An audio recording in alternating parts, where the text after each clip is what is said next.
Hi everyone, welcome back to my YouTube channel. Today I'll be sharing with you how to make a delicious Nsala soup, which is also called white soup. Right now I'm at the market to get our proteins.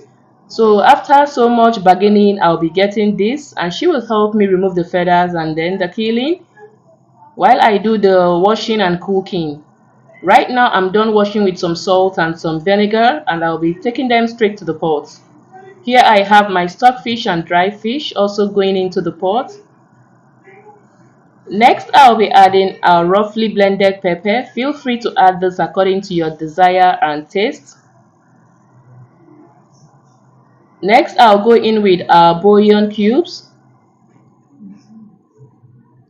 I'll give it a quick stir and allow it to cook on its own juice on a medium to low heat for 15 to 20 minutes. I didn't add any salt, I'll tell you why.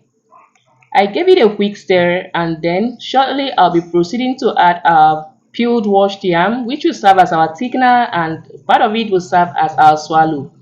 Then I added water and allow it to cook on a high heat. The reason why I will not be adding salt yet is because I intend to use part of this yam for our swallow.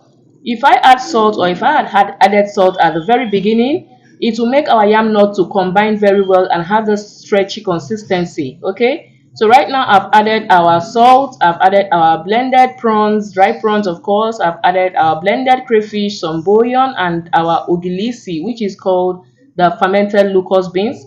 On this plate I have my uziza seeds, I have my eruru and I have my oda nicely blended together. Now I'm going in with part of the pounded yam, which serve as our thickener. Please guys, not allow your soup to over thicken while it's on the heat because when it cools down, it will thicken pretty much.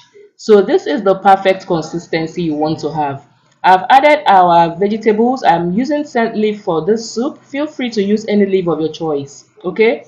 Please guys, if you are new to my channel, if you are just coming across my channel, please do not forget to hit the notification bell.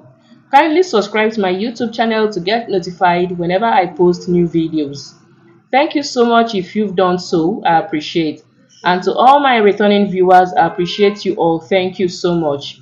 Guys, this is the consistency we have, trust me. When the soup cools down, it will pretty much thicken like I said earlier. This soup is perfect for everyone, not babies, of course. Thank you so much. See you again in my next